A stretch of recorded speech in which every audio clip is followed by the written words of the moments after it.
जय गुरु. जय गुरु.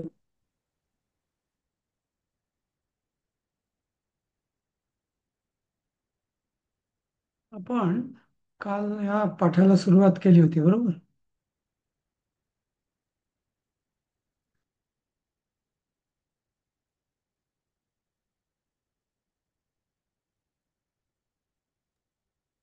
मी आज सगळे उत्तरं पाठवून दिली.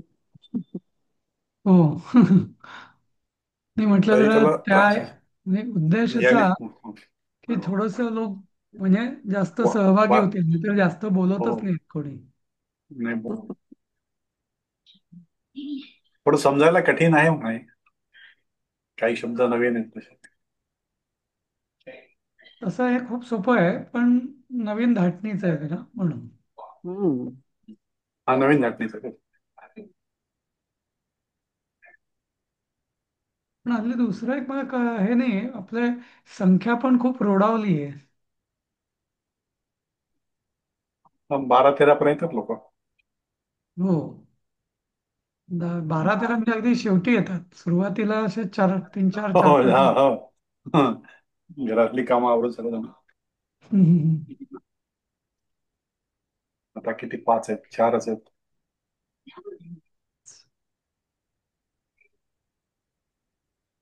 मग असं वाटतं की मग आपण सुरू करून पहिले 10 मिनिटं जर लोक 4 5च लोक ऐकणार असतील तर मग काय फायदा असं. हम्म. ठीक आहे, आपण सुरू करूया. हे आपण ना चालेल. काल सुरू केलं होतं, पण मला वाटतं आपण हे जरा याचे शब्द वगैरे असे व्यवस्थित घेतले नव्हते. त्यामुळे पण जरा शब्द नाहीच आहेत पुस्तकात. हा. पुस्तकात आहेत शब्द आहेत. हा, तर कोणीतरी दुसऱ्या वाचता पानात. का? मी दाखवलेलं आहे आता. तर कोणी हो. वाचताय हे हं. शब्द? वाचा बघू. वाचतो मी. सुमहत. वाचतो, हा. सुमहत. बडा म्हणजे मोठे. धरणी तले पृथ्वीवर. अप्रदृश्याम. ज्याच्यावर अधिकार करणे कठीण आहे, जिस पर अधिकार करना कठीण है. द्विशद्भिही. शत्रुओं द्वारा, शत्रूंच्या द्वारे. निष्क्रमित. निकले निघाले. का काढले. निष्क्रमित. नियोगे आज्ञा में. तोषितः संतुष्ट किया, संतुष्ट केले. परिष्वंग. आलिंगन. परिश्वसजे. आलिंगन दिले. हरिनाम. वानरांचे, वानरोके. महांबसः. विपुल जल के, महांभसहा. भरपूर जलाचे. महांबसः. विपुल जल के, विपुल जल असलेले. शत्रु निबर्हन, शत्रुनाशक. उपागमत. प्राप्त हुआ. शोक परिद्योनम. शोक से पीड़ित, दुखाने पीड़ित. प्राकृत साधारण. निलयम पर. युथपहा. सेनानायक. पावकम. अग्निला, अग्नि को. उपधारय. जान. हे म्हणजे समज, मराठीत काय घ्यायचं? समजून घे. समज. हम्म. तर ओके. इथं जाण समजून घे. हं, जाण. तर इथं द्विषद भीही. तर मूळ शब्द आहे द्विषद. हा, द्विषच आहे. हम्म. द्विष म्हणजे द्वेष करणारे, म्हणजे द्विषद भी. हम्म. ही तृतीय आहे. हा, तृतीय अच्छा. बहुवचन. हा, तर द्विष म्हणजे द्वेष करणारे. तर द्वेष करणाऱ्यांद्वारा, शत्रू किंवा द्वेष करणाऱ्यांद्वारा. हम्म. निष्क्रमित. क्रम म्हणजे जाणं. आक्रमण म्हणजे जाणे. आक्रमण, निष्क्रमण, परिक्रमण, नाही का? आपण म्हणतो नर्मदा परिक्रमा. क्रमा म्हणजे हम्म. फिरणं, म्हणजे फिरणं काहीतरी. निश म्हणजे निघणे, हा, बाहेर जाणे. हम्म. परी म्हणजे भोवती, म्हणून परिक्रमा. आक्रम म्हणजे पुढे, म्हणजे अजून ते पुढे करणे असं, किंवा ते आपल्या ताब्यात घेण्यासाठी आक्रमण करणे असं. तोषित हा परत तुष धातूचं. हा, गोष्ट. संतुष्ट ज्याला आपण म्हणतो तर तुष धातूचं अं, धातू साधित आहे. हम्म. अं, अंभस. नियोग एक वेगळं आहे. नियोग हे वेगळं आहे ना, आज्ञा म्हणजे. हा, नियोग आणि आज्ञा कसं? हा, मग आपण म्हणतो नियुक्ती ना होती. नियुक्ती. नियुक्ती म्हणजे काय? त्यावर. हा, तर नियुक्ती म्हणजे अपॉइंटमेंट, नाही का? नियोग म्हणजे अपॉइंटमेंट ही पण एक ऑर्डरच असते ना. नाही का. हम्म. तसं नियोगे म्हणजे बाय ऑर्डर हा, असं, बरोबर. आज्ञामे असं. हं. नियोग.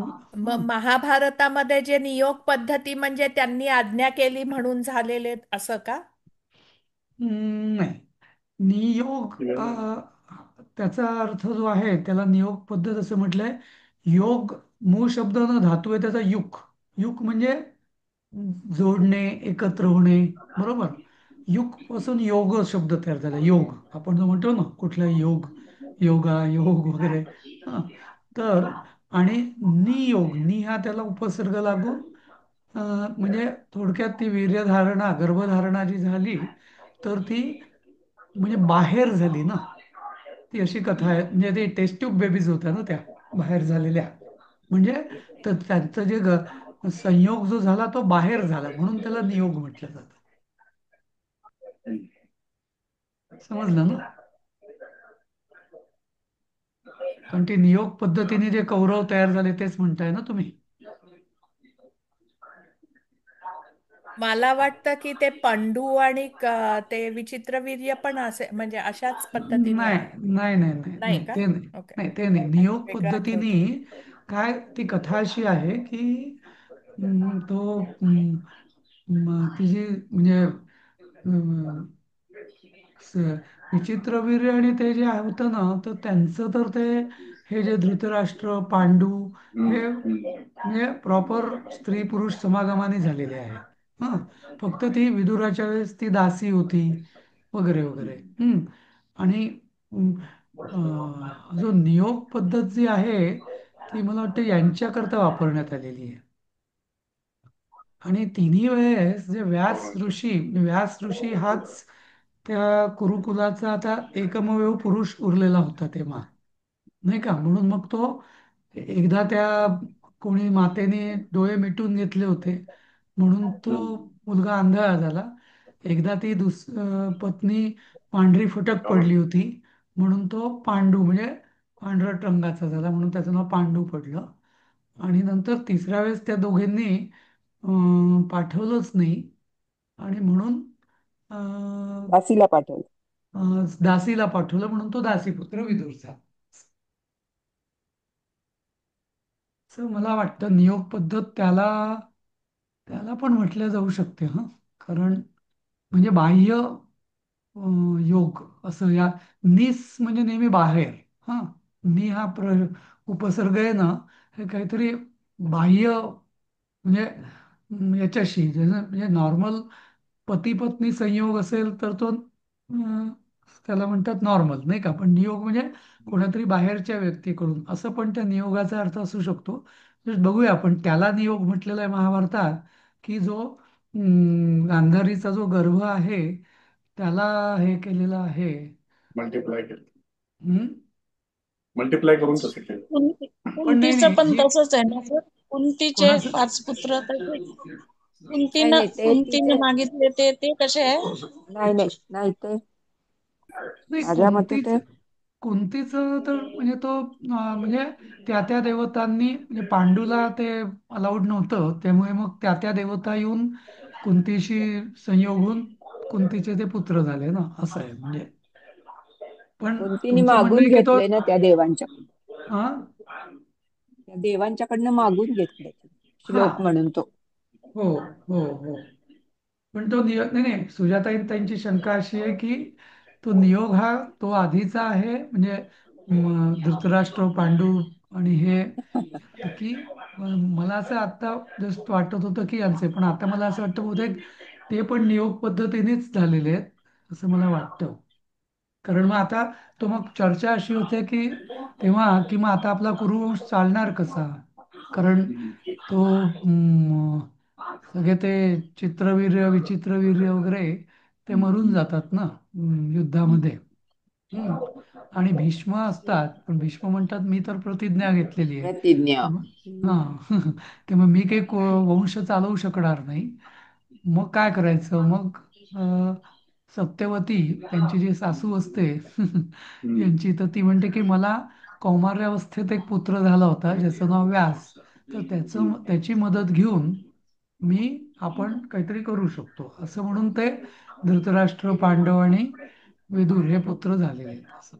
पण म्हणजे त्या अर्थाने व्यास ऋषी हे बाहेरचे होते, कुरुकुलाच्या बाहेरचे होते, पण मग ते काहीतरी शास्त्रार्थ काढतात की म्हणजे तिचा तो कुमारी पुत्र असला तरी आपद्धर्मामध्ये त्याच्याकडून ते नियोग करून घेऊ शकते असं. ठीक आहे. पण बरं, म्हणजे आता आपल्याला काय करायचं? हा, पण तिथं जो नियोग जो म्हटलेला आहे ना, कुठलाही असो, तिथं जो नियोग आहे हा आज्ञेनुसार असा तो अर्थ नाही येत. त्या नियोगाचा अर्थ बाह्य व्यक्तीकडून संयोग होणं, त्याला नियोग या अर्थाने तो वापरलेला आहे तसं, किंवा बाह्य संयोग असं. हम्म. आणि सर तिसरा शब्द पण नीट कळला नाही, अप्रदृश्याम. हा, तर ध्रुव म्हणजे धारण करणे, बरोबर. ध्रुव धारयती जे आपण म्हणतो ना. आता म्हणजे आता धारण करणे म्हणजे काय, मालकी, बरोबर. हा, एखादी गोष्ट मी धारण करतो म्हणजे त्याच्यावर माझी मालकी असते, अधिकार असतो. प्रध्रुव म्हणजे प्रकर्षाने मालकी, त्या प्रकर्षाने धारण करतो म्हणजे माझा त्याच्यावर अधिकार असतो. आणि अ म्हणजे तो नंग नंग तत्पुरुष समास झाला. आणि मग तो ज्याच्यावर म्हणजे अधिकार गाजवणं कठीण आहे म्हणून ते अप्रदृश्य असा तो शब्द आहे. म्हणजे आधी प्र हा उपसर्ग लागलेला आहे त्याला, आणि मग हा नंग तत्पुरुषनी असं लागलेलं आहे असं. आपण काल त्याला अजिंक्य असा अर्थ घेतला. हा, हा, अजिंक्य त्याच त्याच अर्थाने म्हणजे. हं. हा. काल काल हो. श्लोकामध्ये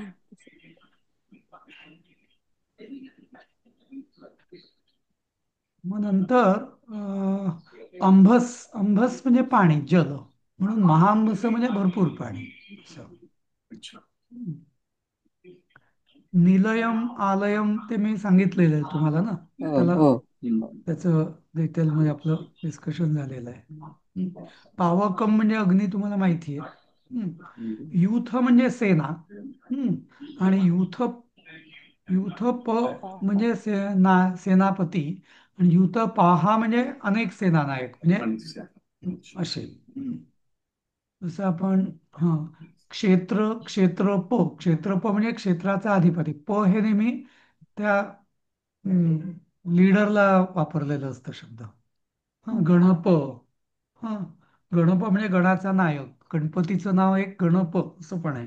हा, तर गणप हा म्हणजे गणप. तर गणप म्हणजे गणाचा नायक असं. तसं तर तसं युथप आणि युथपा हा म्हणजे अनेक सेना नायक असं. हम्म. परिद्योनम पण एक आहे ना, हा, शोक परिद्योनम. परिद्योनम, शोक परिद्योनम, शोक हा, से पीडित. परिद्युनम म्हणजे पीडित. हा, म्हणजे तर ते, आणि शोकाने पीडित म्हणून शोक परिद्युनम असं. शोकसे. असं. तर ही परत हा समास होईल, शोक परिद्युनम असा. हम्म. शोकाने. परिमार्गणम 11वा इथे आला नाहीये. तपास. परिमार्गणम अजून एक शब्द 11 आहे का, नंबर. 11वा? याच्यात नाही, 11 याच्यावर नाही. पुस्तकात आहे. पुस्तक हा नाही, इथं पण दिसतंय मला, हे 10 आहे मग एकदम 11 आहे, म्हणजे 12च. 12 इथे, हा 11वा फक्त मीच झाला. 11वा राहिलेला आहे बहुतेक. काय शब्द आहे तो? एक मिनिट. परिमार्गणम. परिमार्जनम. मार्गणम. मार्गनम. ग. मार्गणम. हं. ग असं गा नाही, परिमार्गणाम. नाही, गा नाहीये. मार्गनम. ग ग आहे. परिमार्गणम बरोबर, बरोबर. काय दिलाय अर्थ? म्हणजे तपास. तपास मराठीमध्ये असं ठीक आहे. हा, शोध म्हणजे. हा. शोध. हा, तर बरोबर. आता इथे मार्ग, मार्ग म्हणजे रस्ता, आणि परी म्हणजे हम्म. सभोवती, म्हणजे रस्त्याच्या सभोवती म्हणजे शोध थोडक्यात. हा. किंवा इथं शोध असं म्हणताय. सर, ठीक आहे. उपागमचा मूळ धातू काय आहे? म्हणजे गम त्याचा. गम गम गच्छतीचं आगमत. हं, हा, आणि त्याला उप आगमत म्हणजे हे हं, भूतकाळ आहे ना तो. आगम. हा. हं. हा हा, बरोबर. हा अनद्य तर गच्छत गच्छत एक होतं. अभवंत हा पण हे हं? आ आ लागल्यामुळे ते गमत लागतं असं. ओके. आणि त्याला परत उपसर्ग उप लागलेला आहे असं. उप म्हणजे हम्म. जवळ म्हणजे प्राप्त झालं. आगम म्हणजे जवळ येणे. आगमत म्हणजे आला आणि उपआगमत म्हणजे जवळ जवळ आला येणं, म्हणजे प्राप्त झाला असं. जवळ. आणि उपधारय म्हणजे मराठीत इथं जान आहे, मग जीव का? मराठीमध्ये जीव समज उपधारय नाही नाही नाही जान म्हणजे उप समजून उपधारय म्हणजे जाण जाण आहे वाटतं. समजून इथं जाण हे जाणीव म्हणजे चुकीचं समजून घेणं. हा जा समजून हिंदीतलं घेणं. पण म्हणजे धारण कर हिंदीतलं पण असं. बरोबर नाही वाटत. जान म्हणजे जीव ना. नाही हा नाही ते ह्याच्यामध्ये मराठीमध्ये मराठीत काय जाण अर्थ दिले. दिला. जाण जाण हा तेच ते जान म्हणजे जाणणे असं पण लिहिता येईल, म्हणजे जाण कळेल हा नक्की काय अर्थ आहे. कळेल. हा तेच. कसं आहे. ध्रुधारयती म्हटलं ना, पण त्याला उप जेव्हा शब्द लागतो ना तेव्हा ते नेहमी ते काहीतरी जवळ म्हणजे जवळ धारण कर म्हणजेच समजून घे असं त्या अर्थाने. अच्छा. हा हा हा हा. आता तुम्ही ना ती पण मग म्हणजे जसं मी हिंदीतलं तुम्हाला पण थोडं या शब्द का समजावून सांगतो, कारण पुन्हा पुन्हा मी सांगतो की सगळे शब्द आपल्याला डोक्यात म्हणजे स्मरणशक्तीला मर्यादा असतात. पण त्याचं हा. लॉजिक कळलं ना तर मग तुम्ही नसलेले पहिल्यांदा जरी तुम्ही तो शब्द बघितला तरी साधारण तर्काने त्याचा हो, काय अर्थ असू शकेल हे चालू तुम्हाला शकतो. ज करता आलं पाहिजे असं. हम्म. पण इथं सर जान दिलं जानना पाहिजे ना हिंदीमध्ये सुद्धा. कारण जान म्हणलं की जीव असं पण होऊ शकतं ना. मग ते जाऊ दे जान ते मेरी जान जान. जान म्हणजे ये तू जान असं. हे समजले असं हा. त्या अर्थाने. हा. हा दोन्ही अर्थ होतात त्यामुळे कळत. हा ठीक आहे. आपण एक काम करू आता. काल हे काही वाक्य काही श्लोक केले होते पण परत एकदा मी जरा तुम्ही म्हटलं तसं कठीण आहे म्हणून जरा हे आता आणि वेगळ्या फॉर्मॅटमध्ये पण तुम्हाला सांगतोय. हा तर बघा आता इथं श्रुत्वा हनुमतो वाक्यम यथावद अनुभाषितम राम प्रीती समायुक्तो वाक्यम उत्तरम अब्रवीत. तर इथं आपण पहिल्यांदा काय करायचं श्लोकाचा अन्वय करायचा. राम हा यथावत अनुभाषितं हनुमतः वाक्यं श्रुत्वा हं, प्रीतिसमायुक्तः उत्तरं वाक्यम् अब्रवीत असं. तर राम हनुमानाचे जसेच्या तसे बोललेले वाक्य यथावत म्हणजे हं, प्रेमपूर्ण वाक्य उत्तर देता झाला असं किंवा दिले. यथावत म्हणजे या रीतीने जसे ऍक्च्युली जसेच्या तसे इथं तसं चुकीचं आहे. या रीतीने अनुभाषितम म्हणजे बोललेलं. हनुमता हा ही हनुमानाने हा हनुमत हा हनुमानाने हनुमतची षष्ठी हनुमानाने किंवा हनुमानाचे तिथे थोडंसं आपण करेक्ट करूया. हनुमानाचे हं, आणि इथं या रीतीने हं, या रीतीने हं, यथावत जसं आपण म्हणतो ना की यथाविधी यथावत म्हणजे अशा रीतीने असं. ठीक आहे. त्या पुढचा श्लोक कृतम हनुमता कार्यम हा सुमहत भुवि दुष्करम मनसापि यदन्येन न शक्यम धरणीतले हनुमता यत धरणीतले अन्येन मनसापि न शक्यम हं, इतर कोणाकडून मनाने सुद्धा शक्य नाही असं सुमहत भुवि दुर्लभम कार्यम कृतम. हनुमता म्हणजे तृतीया हनुमानाकडून हा असे यत म्हणजे असे धरणी तलावर पृथ्वीवर अन्येन इतर कोणाकडून मनसा अपि मनाने सुद्धा न शक्यम अशक्य असे हं, सुमहत मोठे भुवी पृथ्वीवर दुर्लभम कठीण हा परत मोठं कठीण दुर्लभ म्हणजे मोठं कठीण कार्य कृतम केल्या गेले आहे. हं? भुवी म्हणजे भूची सप्तमी. हं? समजलं. हे काल बघितलं होतं आपण म्हणून जरा थोडं फास्ट जातोय. काही शंका आहे का याच्यावर. उलट कोणी काय आज बोल जास्त एक्सप्लेन झाल्यामुळे कळतंय. कळतंय ना. हम्म. हा हा आणि ते जरा सर पहिला का श्लोक एक मिनिट हा बोला. दाखवता? पहिला श्लोक जर एक मिनिट दाखवता का सर? हे करते. हा, थँक्यू सर. हा, थँक्यू. चालेल. ठीक आहे. तिसऱ्या सर श्लोकाला ह्याच्यामध्ये सॉरी पुन्हा हे हे वाक्य ऐकून प्रेमपूर्ण वाक्य त्याच ते कळत नाहीये, म्हणजे नक्की काय केलं त्यांनी?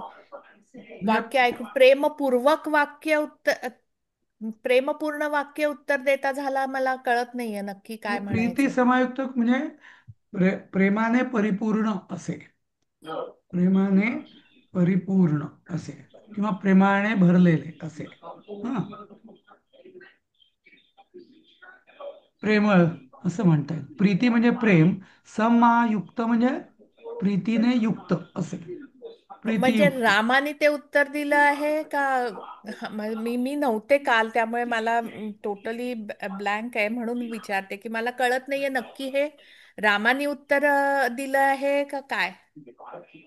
नाही, याच्या मागचं म्हणजे पार्श्वभूमी अशी आहे की हनुमान आणि ते सगळे, जेव्हा या धड्याचं नाव आहे, हा, सप्त लंकात हा यदा हनुमान प्रतिनिवृत्त. काय काय काय?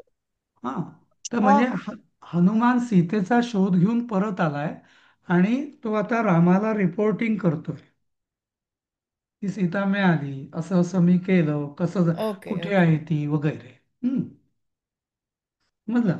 तर आता आता आता हनुमानाचं रिपोर्टिंग कम्प्लीट झालंय. हम्म, ठीक आहे.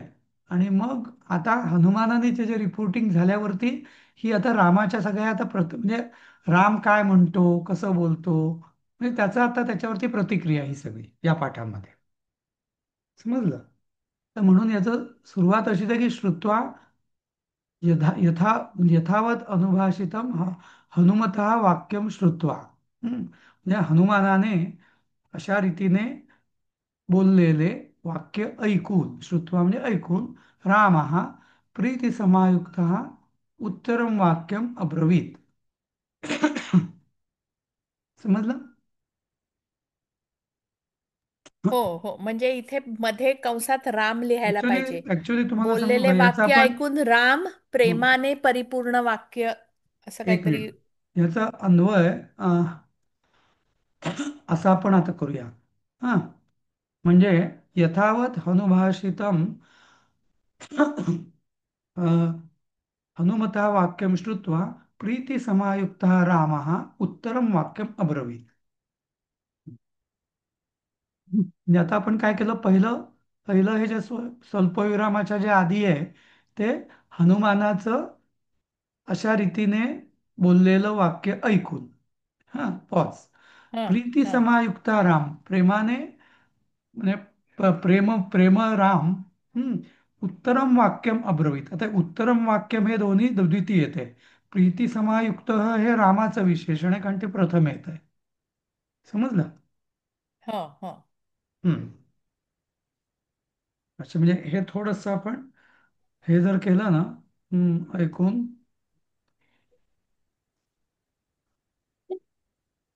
हम्म, असं जरा तुम्हाला समजायला हा, अगदी आता कळलं. प्रेमाने परिपूर्ण म्हणजे हे रामाचं विशेषण, आणि तो तसा आहे आणि त्यांनी उत्तर दिलं. आता आता बरोबर. कळलं.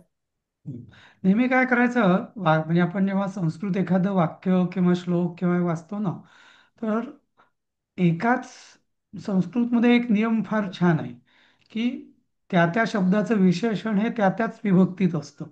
त्यामुळे इथं बघा आपण काय केलं, उत्तरम वाक्यम प्रीती समायुक्त राम असे ग्रुप्स केले. म्हणजे प्रथमेतल्या सगळ्या शब्दांचा एक ग्रुप, द्वितीयातल्या सगळ्या शब्दांचा एक ग्रुप, असं केलंय. मग ते अर्थ समजायला हम्म. सोपं जातं. हा, सोपं जातं. ठीक आहे. इथं तसं काही गडबड नाही वाटत मला. पाहिजे तर अगदीच करायचं असेल तर आपण तरी असं ते करू शकतो. वाक्याचं जरा वेगळं पण झालं मला बघा, म्हणजे ते बदलायला लागेल थोडस. ठीक आहे. महत्वाचं ते वाक्य. हा, सर ते वाक्य थोडं वेगळं झालं. काय? पहिलं वाक्य जे आहे ना, त्याचा तुम्ही बदल केला ना, तर पूर्ण वाक्याचा अर्थ हे लागत नाही, वेगळा होतो कुठला काहीतरी. श्लोक, पहिला की दुसरा? पहिला पहिला पहिला पहिला श्रुतवा. पहिला. पहिला तुम्ही एकदा वाचून बघा म्हणजे अगं लक्षात कुठला काही. म्हणतेस तू, पहिला की दुसरा? पहिला पहिला म्हणताय. पहिला पहिला श्रुतवा हनुमतो. ओके. हे बघ, आता यथावत अनुभाषितम हनुमतः वाक्यम श्रुत्वा. हम्म म्हणजे काय यथावत, म्हणजे अशा रीतीने. हा. हम्म हम्म. हम्म अनुभाषितम म्हणजे बोललेले, अशा हम्म रीतीने बोललेले. हनुमतः म्हणजे हनुमता, किंवा हे पण आपण असं करू शकतो. हा. अं, हनुमतः असं केलं तर अजून बरं होईल. हनुमानाचे अशा रीतीने बोललेले वाक्य ऐकून, असं. हा. प्रेमळ राम उत्तराचे वाक्य किंवा उत्तर वाक्य बोलता झाला. समजलं? हा आता बरोबर. मगाशी सुरुवातीला रामाने असं झालेलं, आता इथं झाल्यावर ते बरोबर झालं. हा, बरं. थँक्यू. ठीक आहे. दुसरं आपण तिसरं बघायचं आता. तिसरा श्लोक. देवदानव यक्षाणाम, हा पण घेतला होता आपण, पण बघूया इथं. देवदानव यक्षाणाम गंधर्वो रगरक्षसाम अप्रदृश्याम पुरीं लंकाम रावणेन सुरक्षिताम प्रविष्टः स त्वमाश्रित्य श्वसन को नाम निष्क्रमेत. हम्म. तर आता याचा अन्वय बघा. कहा नाम सत्वन आश्रित्य. आणि ते तीन हे सर तीन. पुस्तकात वेगळं छापलंय. थोडंसं पुस्तकात वेगळं आहे, मला माहिती आहे. पण मूळ वाल्मिकी हा रामायणात आहे ना, हे असं आहे. हा. तर हा ओके. तीनचा एक श्लोक झालाय. हा. हा तर हा ठीक. कारण काय माहिती आहे का, की पहिल्या दोन हा ओळींमध्ये क्रियापदच येत हा नाहीये. हा त्यामुळे नीट क्रियापद येत नाहीये. हा त्यामुळे. हा तर आता कहा नाम सत्वमाश्रित्य रावणेन सुरक्षितां पुरीं प्रविष्टा श्वसन निष्क्रमेत. हा. म्हणजे कोण आपल्या, म्हणजे कहा नाम म्हणजे कोण असा आहे की जो सत्वमाश्रित्य म्हणजे आपल्या सामर्थ्याने रावणाने सुरक्षित केलेल्या नगरीत प्रविष्ट होऊन जिवंत बाहेर येईल. श्वसन निष्क्रमित म्हणजे श्वास घेत असलेला बाहेर येईल, म्हणजेच तो मरूनच बाहेर, तो बाहेर जिवंत परतूच शकणार नाही, असं. कारण का? तर सा नगरी देव दानव यक्षाणां गंधर्व उरग रक्षसाम अपि अप्रदृश्याम, असं. म्हणजे ही नगरी देव दानव यक्ष, हा, ते नंतर गंधर्व उरग आणि रक्षसाम अपि प्रदृश्याम, त्यांना सुद्धा आपल्या अधिकारात आणण्यास कठीण आहे, म्हणजे काबीज करण्यास कठीण आहे, असं. समजलं? सो उरग म्हणजे सर्प का? हो. हम्म. उर उर म्हणजे काय? पोट, नाही का? आपण हो, उर उर म्हणजे पोट किंवा उरीपोटी किंवा उरापोटी म्हणतो. हा, पोट किंवा छाती किंवा असं, नाही का? किंवा हा जो पूर्ण भाग आहे ना, ऍक्च्युली छाती, पोट आणि मांडी, याला वेगवेगळ्या वेळेस उर ही संज्ञा आहे. हा. तर उरग, जे पोटानी जातात, म्हणजे काय? सरपटतात थोडक्यात, ओ ते सर्प. वाव. हम्म. उरग असं आहे ते. हा. जसं खग, खग म्हणजे काय? पक्षी. कारण का? की ख म्हणजे आकाश. तर खग हो, जे आकाशात गमन करतात, विहार करतात, म्हणून त्यांना खग म्हणतात. उरग म्हणजे जे पोटांनी जातात, त्याला उरग म्हणतात, असं. उरग म्हणता म्हणजे लॉजिकली इट मेक सेन्स. हम्म. नाही नाही, संस्कृतमध्ये तुम्हाला मी सांगतो ना, की तशी सोपी भाषा आहे. जर तुम्हाला त्याचं एक लॉजिक कळलं ना, तर खूप म्हणजे असं एक घोकमपट्टी ऍक्च्युली करायची फार गरज कमी पडते, जसं आपण आपल्याला त्याच्या मागचं लॉजिक समजेल तसं. हम्म. हो सर. हम्म. मग असं पग पण आहे का? मग पग हा शब्द आहे का असं? काय? पायाने चालणारा हो. पग म्हणजे हिंदीमध्ये पग शब्द आहे ना, तो काय संस्कृत शब्द? तो आहे का मग?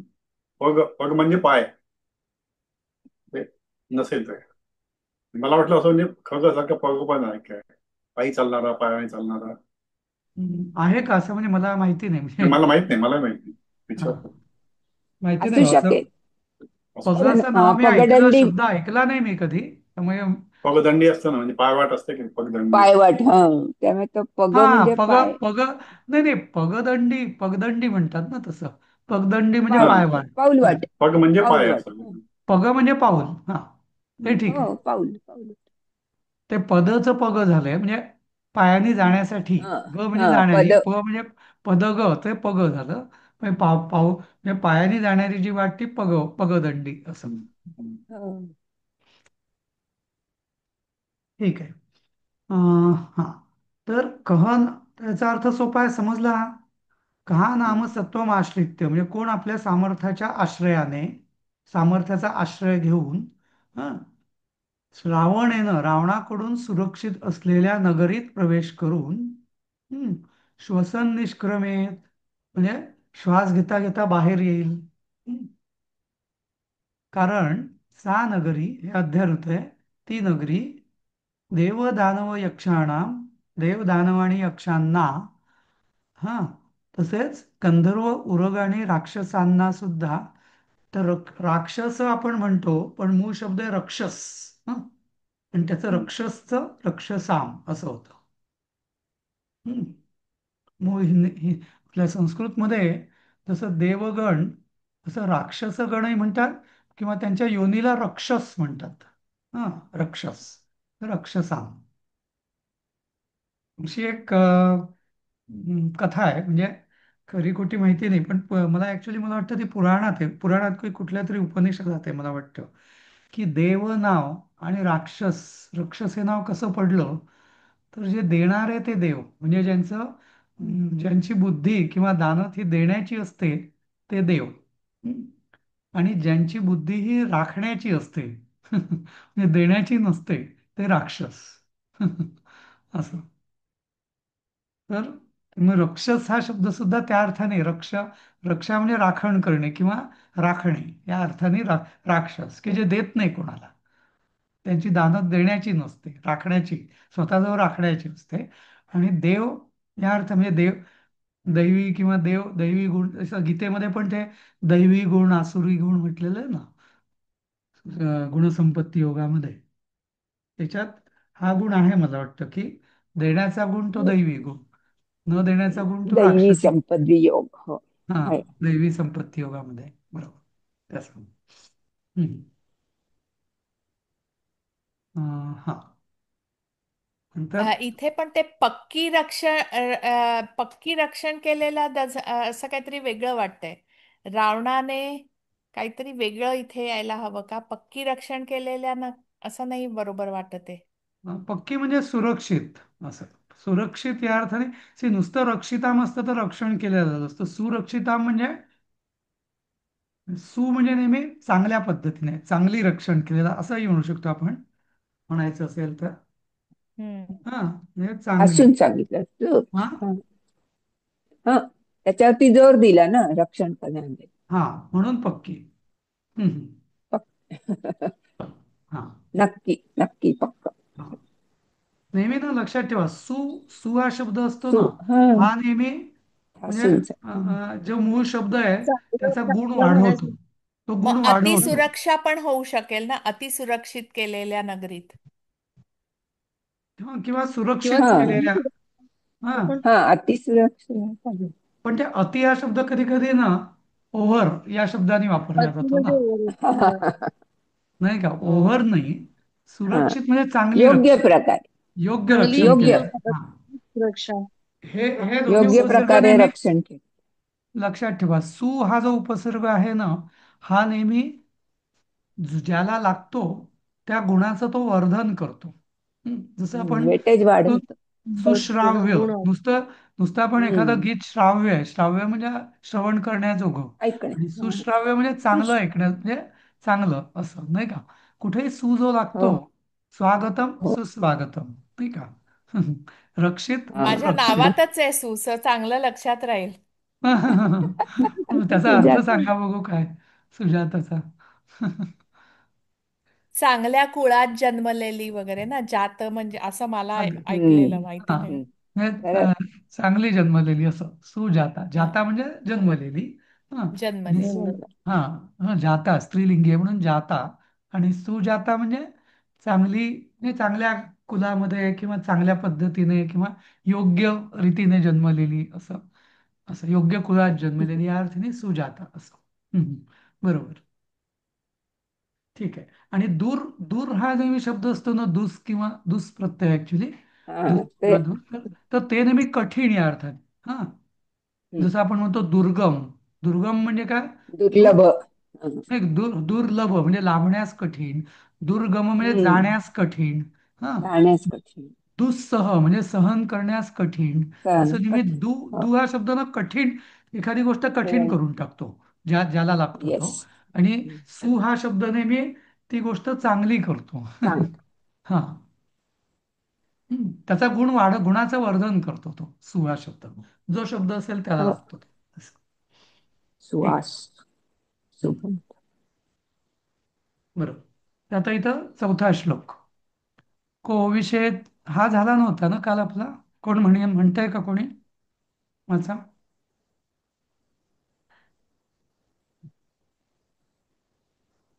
वाचा कोणीतरी श्लोक आणि अन्वय त्याचा. को विशेत सुदुरादर्शां राक्षसैश्च सुरक्षतां यो वीर्यबलसम्पन्नो द्विषद्भिर्निवारितः वीर्यबलसम्पन्नः द्विषद्भिः अनिवारितः य हनुमतः कः सुदुरादर्शां राक्षसैः. पुढचं काय घेतलं, झाकलं गेलं ते. हा, सुरक्षितां विषयी न स्यात्. वीरश्री आणि बलाने संपन्न आणि शत्रूकडून निवारण न करण्याजोगा असा जो हनुमान, त्याला सोडून कोणालाही या अजिंक्य आणि राक्षसांनी सुरक्षित केलेल्या नगरीत प्रवेश करणे शक्य नाही. हम्म. हो विषेद. विषेद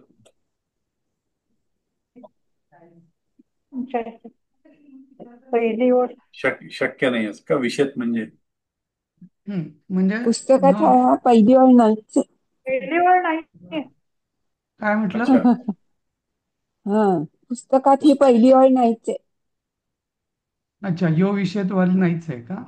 हो, मग नुसतं ती ते यो वीर्य बल्ल संपन्नो मग आता तुम्ही विश्वद्भीर मगाच्या अनिवार्यता. ह्याच्यात तिसरं वाक्य टाकलं ना. हा, ते त्या तिसऱ्याशी लिंक चौथ्या जवळची. तेच तेच ते, म्हणून ते जरा कमी जास्त झालंय ना ते असं, त्याच्यामध्ये. पण तो वाक्य पूर्ण होत हे नाही आता त्याच्याशिवाय. पुस्तकात हा. पहिलं हा वाक्य हा यो वीर्यबल संपन्न ते आहे आणि हा दुसरं प्रविष्ट सत्वमाश्रित्य श्वसन को नाव ते तिसऱ्यामध्ये जे निष्पत्ती. शेवटचं होतं ते तिकडे आहे. हा, हा, हा. असं आहे. नाही, पण तेच ते मूळ वाल्मिकी रामायणात असं आहे म्हणून मग मी असं घेतलं थोडस. पण पण ही इथं ठीक आहे, पहिली ते ओळ जाऊ द्या. नाही येत. आता याचा अर्थ बघा.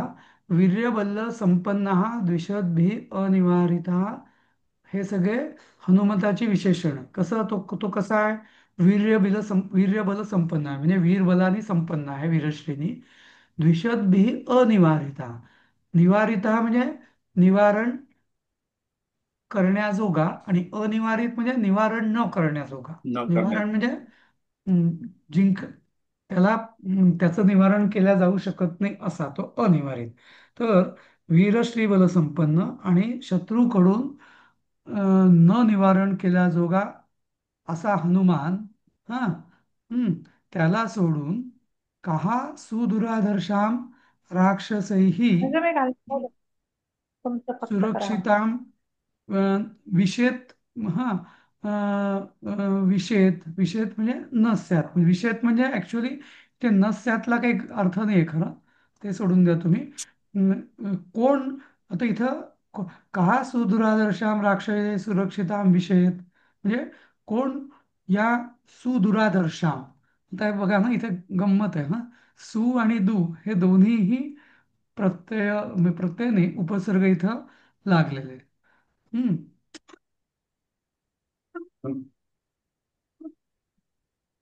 हम्म. सु म्हणजे चांगली. पण उद्या घेऊया आपण.